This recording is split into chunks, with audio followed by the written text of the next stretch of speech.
Good morning and welcome to your Wednesday edition of the Morning Jog. My name is Matt Cohan and I am joined as always by BroBible's, dare I say, visionaries, Francis Ellis and Robbie Berger. Good day, fellas. Like that. I like Yeah, that. that's nice. That's got a nice Yeah. ring to it. I wish Very one of these days you guys would give me one compliment, but I realize I'm the host and I have to kind of helm this shit. No, yeah, we could definitely fire something back your way, but keep them coming our way. I enjoy that. Absolutely. Yeah, I don't really want to. Thank you, Francis. And I do. This is a nice segue for me to kind of apologize for some of the lighting issues I had yesterday. It was totally unprofessional and in total bad form, but not as bad a form as stealing from the poor. We're getting right into our first segment, fellas, and it involves Brett Favre. Favre's name was attached to a giant embezzlement scheme by the Mississippi Department of Human Services, which used federal welfare money to pay former NFL quarterback $1.1 million for multiple speaking engagements he never participated in. Favre was allegedly paid in 2 installments by the Mississippi Community Education Center for appearances, promotions, autographs, and speaking engagements. Auditors said after reviewing dates and other details, confirmed Favre did not speak, nor was he present for those events. The audit also uncovered some other shady investments of public funds designed to help the poorest Mississippians, including buying expensive cars, hiring family members of state officials, and sponsoring a college baseball tournament. Favre doesn't face any criminal charges related to misappropriation of funds, but others will. Robbie, in your eyes, does this tarnish the legacy of the gunslinger?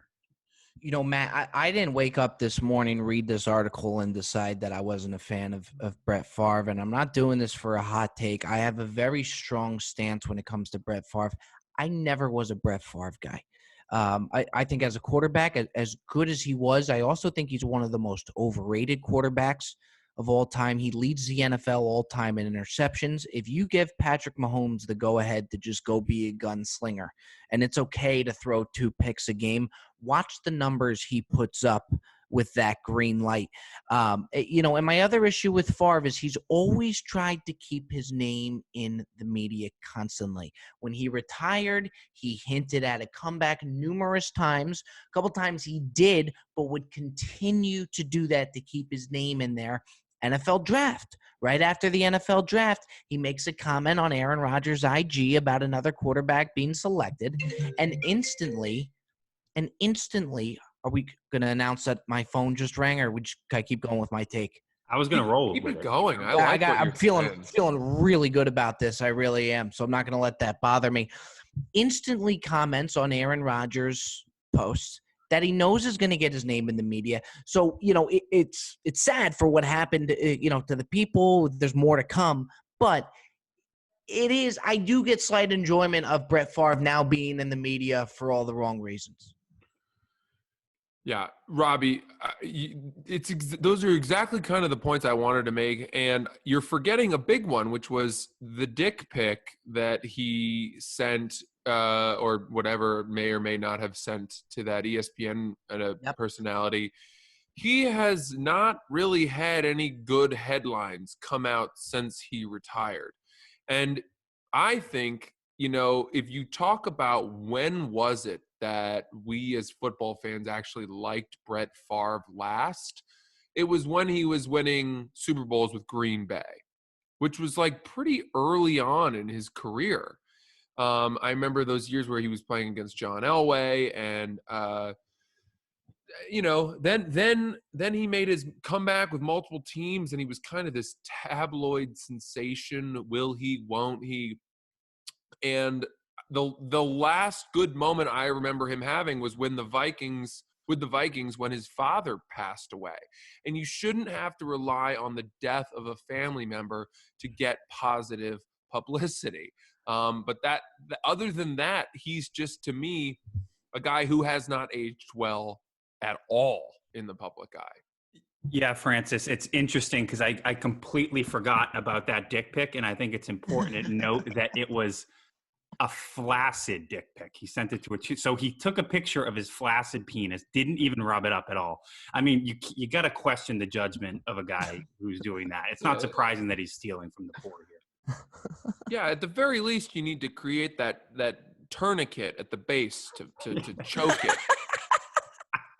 You know, I don't know why he wouldn't have done that. Like, get it started. You know what I mean? Totally agree. Start the engines. You got it. Yeah.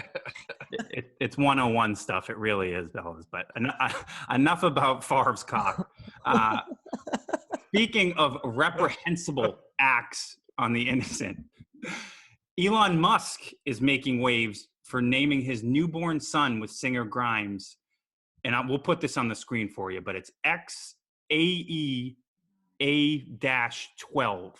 Musk liked a tweet suggesting it could be pronounced X-Ash Archangel, the thinking being AE is pronounced Ash in the Scandinavian alphabet, and A-12 is for the Lockheed A-12, a CIA aircraft codename Archangel. Does this kid stand a chance, Francis? Look, he doesn't need to stand a chance. Okay? This kid's not going to be in school with normal kids playing dodgeball. Okay?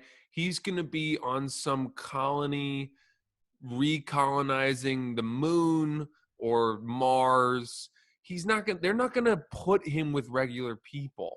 Okay? Elon Musk, I don't know if you guys ever watched or listened to the Joe Rogan episode with him.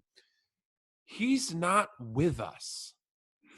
He's not here.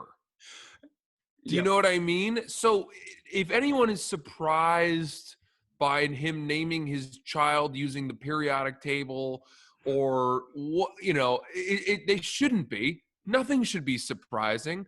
And let him live in this crazy world of like the Matrix meets I don't even know, and they let them just do their thing. Frankly, I'll take it. Tesla is awesome. Tesla's awesome. Have you ever been in a Tesla? They're awesome. No. If you can crank out a PayPal, a Tesla, a SpaceX every 10 years, he can name his kid, go fuck yourself, for all I care. I'm in your camp, Francis. Robbie, you agree? I am, Francis. I think we're 2 for 2, on agreements today. Matt, I think we're 2 for 2 as well, all around the board. We'll see what you say with that. But there is not a child that I would bet on more to be homeschooled. What is that child going to learn in school that he's not going to be able to learn at SpaceX? Could you imagine being Elon Musk's kid's teacher and back to school night, you got to go over what that kid's learning? Francis nailed it. Let them do their thing. There's certain kids that I'm very eager to see what they're like grown up. Drake's kid, I'm very curious what Kylie Jenner kid is going to be like. There's certain ones that I'm very interested in just watching to see what becomes. Elon Musk kid is another one. Guaranteed to be homeschooled.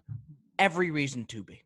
Yeah, I mean, my take here is he is quite fertile here. He's got 5 sons from his previous marriage, and I'll read off the names. So they're all boys? Not only are they all boys, dude. This only happens to Eli West. They're twins and then triplets. So the twins are Griffin and Xavier, and the triplets are Damien, Saxon, and Kai. So they're all kind of normal names. This is why I'm thinking that this son is the one that's going to be sacrificed to the aliens for real estate on Mars. Like this kid doesn't stand a chance. Yeah. Huh. There's Robbie, to your point, other kids that I want to see what happens to them, the Garcia Parra girls, I was very curious to see between Mia Hamm and Nomar, their kids. I wanted them to, I don't know what happened to them. I'm disappointed that I haven't heard more about them. I guess because they kind of fell off too. I mean, Nomar Garcia Parra and Mia Hamm's not a name you hear much anymore. I know. I was really hoping that we would see those two girls, on the women's national team sometime soon or whatever. And then also Bronny James, I will be very curious to see how another one.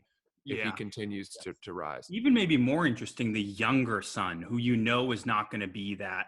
he's not going to be great, but he has to live up to some. Matt, if you didn't say that, I was going to, because he kind of looks like the kid that's not going to be, Browning looks like he's got a shot. Yeah. Bryce Maximus. He's a sensitive soul, Bryce. He's not fit for that shit. He's an acoustic guitarist. Yeah. All right, fellas. Speaking of unwanted little buggers, murder hornets are here to feed your Xanax addiction. Researchers claim that a 2-inch long insect known as the murder hornet has made its way from Japan to the U.S. for the first time ever, spotted in parts of Washington and up to British Columbia. The deadly meat-eating Asian giant hornet, which has been known to kill 50 people a year in Japan, recently surfaced, and New York City beekeepers said there's no way it doesn't make it there too. Asked if the monstrous insects are dangerous to humans, the beekeeper said, absolutely. Oh my God. Are you afraid of murder hornets, Francis?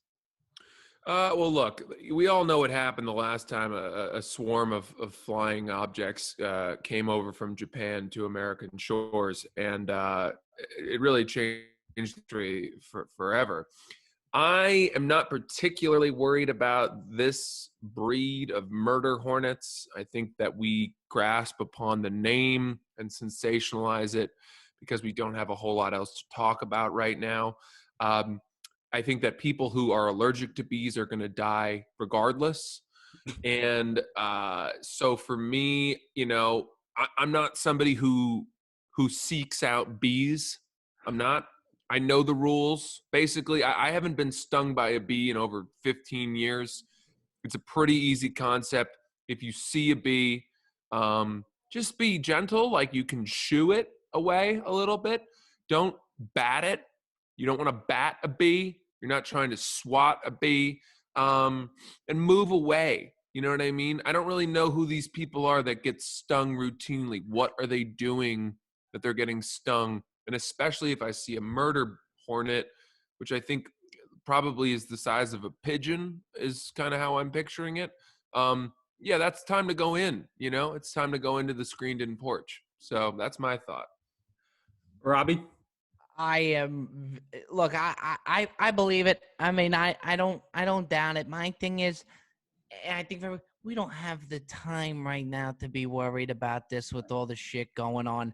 I'm really looking forward to Trump's first comment on these hornets. Look, whether you're right or left, it doesn't matter. Trump's comment on the hornet, whether he says, this started in Japan, it's a Japanese hornet, or whatever it may be, I think is going to be pretty electric. If I come face to face with one, different ball game, I'd be scared shitless, but I just don't have the time for hornets right now. I really don't. Yeah, you got to consider if this is just another phase of kind of social conditioning to keep us all indoors, It's like the UFOs that we talked about a couple episodes ago. Yeah, and it's about, Tom Hanks. Remember, they tried to convince us that he had coronavirus, that would be a perfect, and this is just kind of another phase of this whole, stay outside fear-mongering thing, in my opinion. But I've been watching too much Joe Rogan myself. Joe Rogan, love that. You mentioned it, and I'll let you shut this thing down, but you mentioned that interview with Musk and Joe Rogan.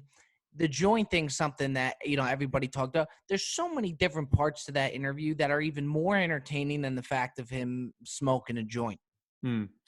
Yeah,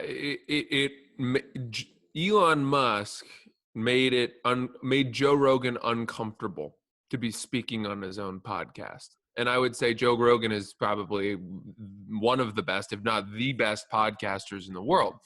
And there were so many lags and dull moments and just moments in the conversation where you could just tell, I don't know, it's hard to listen to, but it's still interesting. Yeah, it's interesting. He talks about that interview a lot now, and he mentions that he was like, I was caught off guard. Like, he had me on skates. Like, he was just kind of uncomfortable, couldn't really get in a groove. But I don't know. It's always awesome to hear one of the smartest men in the world just riff for a little bit. Totally.